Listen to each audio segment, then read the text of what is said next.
Gen aspirants, I Ruby Thakur welcome you to SSB Crack Exams channel. So here we are with the new update, and the update is related to Bharat में पहली बार जो हमारी Ganges river dolphin है उनकी tagging की है, that is the satellite tagging, and वो हुई है असम के अंदर. तो चलिए जानते हैं डिटेल में कि हमें इसकी क्या जरूरत है, what are the benefits related to this. So first ever gangs the river dolphin, and we all know scientific name है Platanista gangetica, and ये जो tagging की that was in the Assam, and project dolphin के बारे में आप सब जानते हैं, हालांकि हम लास्ट में डिस्कस भी करेंगे उसके बारे में. एंड ये जो टैगिंग भी है दैट इज फॉर व्हाट, जो हमारा नेशनल एक्वेटिक एनिमल है that is the Gangetic dolphin, उसको प्रिवेंट करने के लिए, कंजर्व करने के लिए. सो बेसिकली जो टैगिंग एक्सरसाइज है उससे हमें ये पता लगेगा स्पीशीज के बारे में कि उनका सीजनल माइग्रेशन क्या है, जो उनके पैटर्न्स वो फॉलो करते हैं माइग्रेट करने के लिए वो क्या है, किस रेंज तक माइग्रेट करते हैं, डिस्ट्रीब्यूशन क्या है, हैबिटेट को किस तरह से यूटिलाइज करते हैं, एंड अलग अलग रिवर सिस्टम्स के अंदर जो भी उनका सारा कंडक्ट है चीज़ों को लेके, या जो उनका लाइफ स्पैन के दौरान सारी एक्टिविटीज़ होती हैं, तो उन सबको जो है प्रॉपरली स्टडी किया जा सकेगा. सो अगर गंगेटिंग डॉल्फिन्स के बारे में बात करें तो ब्लाइंड डॉल्फिन के नाम से भी हम जानते हैं. गेंग्स में इन्हें सुसु और ह्यूज बोलते हैं. And wildlife institute of India की अगर बात करें, so we do have the 4,000 river dolphins in India, जिसमें से 2,000 जो है वो उत्तर प्रदेश के अंदर पाई जाती हैं. एंड वी ऑल नो जो गंगा रिवर सिस्टम है, सो हालांकि हम बात भी करेंगे आगे. सो रिवर डॉल्फिन जो है that is not a fish, ये मैमल है, ये आप लोग बचपन से पढ़ते आए हैं. एंड ये India Ganga Brahmaputra Barak river system, Nepal की कर्नाली, सप्तकोशी, नारायण रिवर्स, बांग्लादेश की मेघना, कर्णफुली, सांगू रिवर्स, इन सब के अंदर ये पाया जाए. This is the whole course जहाँ पे हमें रिवर गंगेटिक डॉल्फिन हमें मिलती है. गंगेटिक रिवर डॉल्फिन में बातली बेन करे मेन स्ट्रीम जो है गंगा रिवर के अंदर मिलती है, तो घाघरा है, कोसी है, कंडक है, चंबल है, रूपनारायण, यमुना, तो इन सब के अंदर भी जो क्या है हमें क्या देखने को मिलते हैं, that is the river dolphin. Done. Now next is they go by a number of local names, जैसे कि मैंने आपको बताया Sosu, Soons, Swans, Soos in Hindi. So basically जो रिवर डॉल्फिन उनसे एक वॉइस आती है, ठीक है, जो वॉइस जनरेट करते हैं, तो उनकी उसी वॉइस पे नाम रखा गया है.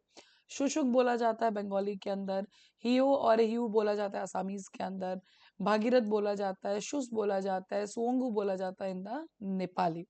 सो ये पर्टिकुलरली अगर एक कल्चरल उस पर बात करें तो इस स्पेशस को जो गॉडेस गंगा है उनका वाहन एज अ व्हीकल भी इसको डिपिक्ट किया जाता है.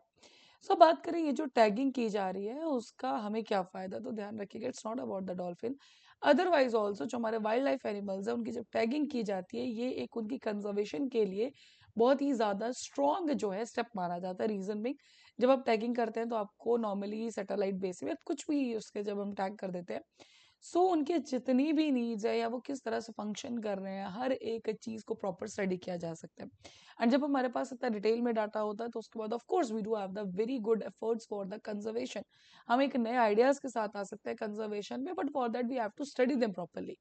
सो सिमिलरली यहाँ पे भी वही है, understand movement and habitat of the wildlife animals. And जब बात करें गैंगेटिक रिवर डॉल्फिन के, तो सरफेस पे आती है only for 5.30 seconds, and it's make very tough for the conservationist कि आप उनको स्टडी कर सके साइंटिफिकली एंड उनके लिए कोई भी कंजर्वेशन के लिए कोई आइडिया या प्रोजेक्ट लेकर आए. तो इसी नॉलेज गैप को कम करने के लिए सैटेलाइट बेस्ड टैगिंग लेके आए हैं, ठीक है, डॉल्फिन के ऊपर. सो अगर आप नीचे इमेज पे भी देखेंगे, सो इस डॉल्फिन विल बी, मतलब यहाँ पे टैग्स लगा दिए जाएंगे, so that will be connected with the that is with the satellites only. Now इससे होगा क्या कि जो साइंटिस्ट हैं वो of course real time data जो होगा डॉल्फिन्स पे वो इकट्ठा कर पाएंगे. Migratory routes, habitats, distribution range, potential threats, हर एक चीज को डिटेल में स्टडी किया जाएगा. इससे हमें बेटर कंजर्वेशन प्लान्स मिलेंगे फॉर श्योर डॉल्फिन्स के लिए. एंड आप जानते हैं गेंगेटिक रिवर डॉल्फिन जो है वैसे भी वो इंडिकेटर रहती है हेल्दी रिवर इकोसिस्टम की. सो गेंगेटिक इकोसिस्टम जो हमारा बेसिकली बात करें, वी ऑल नो जो हमारा गंगा ब्रह्मपुत्र सिस्टम है, जो गंगा रिवर है, ठीक है, that is a very very important system for, तो उसका भी जो अगर हमें एजेंडा देखना है कि वो सेफ है, हेल्दी रिवर सिस्टम है या नहीं, तो Gangetic river dolphin is a great step. तो ये जो टैग्स है they are the light weight tags, and वो डिजाइन किएंगे, वो सिग्नल्स एमिट करेंगे एंड सैटेलाइट्स उसको पिक करेंगे एंड स्पीशीज जब सरफेस पे आएंगी, so of course evidence based conservation strategies होगी एंड जो भी स्पीशीज के लिए नीड्स होंगे उस पर ध्यान रखा जाएगा.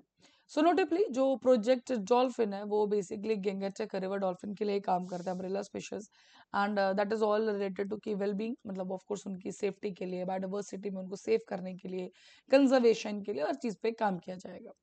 ना ऐसा नहीं है कि सिर्फ एक प्रोजेक्ट डॉल्फिन ही ऐसा स्टेप लिया गया है, we do have other, for example we talking about the wildlife act protection. तो जब गंगा एक्शन प्लान लॉन्च हुआ था 1985 के अंदर, एंड 1986 में गैंगेटिक डॉल्फिन को first schedule of India WPA 1972 के अंदर ऐड कर दिया गया था। And we all know wildlife protection act का जब शेड्यूल 1 के अंदर एनिमल्स ऐड होते हैं तो उनके कंजर्वेशन के लिए विशेष ध्यान रखा जाता है। उसके बाद से उनकी हंटिंग या जो कंजर्वेशन फैसिलिटीज है उन पर ध्यान रखा गया। वाइल्ड लाइफ सेंचुरीज इनके लिए बनाई गई, जैसे कि विक्रमशिला गेंग्स डॉल्फिन सेंचुरी जो कि बिहार में बनी है, वो भी इसी पर्टिकुलर एक्ट के अंदर बनाई गई है। देन गवर्नमेंट ने प्रिपेयर किया conservation action plan for Ganges river dolphin कब 2010 से 2020 के लिए। जो भी थ्रेट्स थे, जो भी खतरा था गैंगेटिक डॉल्फिन को, उनका इम्पैक्ट क्या है ट्रैफिक के ऊपर, हर एक चीज पे ध्यान दिया गया। Idea was to holistically identify factors जिसकी वजह से पॉपुलेशन में डिक्लाइन देखने को मिल रहा था हमें डॉल्फिन्स के अंदर। 2009 में प्राइम मिनिस्टर मनमोहन सिंह ये ओनली डिक्लेयर कि जो गैंगेटिक रिवर डॉल्फिन है उसको national aquatic animal of India बोल दिया जाएगा। Why animal because we know that's a mammal. And ये अटेम्प्ट किया था, ऑफ कोर्स एक जब आप नेशनल एनिमल की बात करते हैं, एक्वेटिक एनिमल की बात करो, सो एक अवेयरनेस, उसकी इंपॉर्टेंट, कम्युनिटी में पार्टिसिपेशन, स्पीशीज की विशेषता, हर चीज पे ध्यान दिया जाता है। एंड इन द लास्ट, जैसे कि मैंने आपको बताया, जो लेटेस्ट एफर्ट और जो बिल्कुल अम्ब्रेला जो हर चीज को अपने अंदर ले आया, that is the project dolphin. ये इसका मेन मुद्दा स्पीशीज कंजर्वेशन के ऊपर। प्राइम मिनिस्टर मोदी जी ने इसको लॉन्च किया था 2020 में। और जब इस प्रोजेक्ट को अनाउंस किया गया तो उन्होंने एक स्टेटमेंट और भी दी थी कि जो हमने प्रोजेक्ट टाइगर की सक्सेस देखी है, on that lines only we are saying कि ये सब प्रोजेक्ट जो डॉल्फिन है वो लेके आ रहे हैं, उसमें भी हम गेंग्स डॉल्फिन की जो पॉपुलेशन है उसको रिवाइव कर लेंगे। So that was all the things and all the topic for this particular thing. तो यस, भारत में पहली बार टैगिंग कराई गई है for the dolphin. So that's all for this topic. अभी आपके स्क्रीन पे एसएसबी इंटरव्यू के कोर्सेज हर महीने बैचेस बैठते हैं। साथ ही we are having the courses for NDA CDS AFCAT, you can enrol in this courses. और जब भी आप एनरोल करो उस टाइम पे discount code that is the warrior 10 आप यूज करना ना भूलें। जैसे आप इस कोड को यूज करेंगे will be getting the 10% of on the particular course. So that's all for the day. Thank you so much for watching this video lecture. जय हिंद, जय भारत। अगर आप एक डिफेंस एस्पिरेंट हैं और एसएसबी इंटरव्यू, एनडीए, सीडीएस, एफकेट जैसे exams के लिए प्रिपेयर कर रहे हैं तो आप एसएसबी क्रैक एग्जाम्स के कोर्स को चेक करना ना भूलें। आप हमारी लर्निंग एप्लीकेशन को गूगल प्ले स्टोर से भी डाउनलोड कर सकते हैं।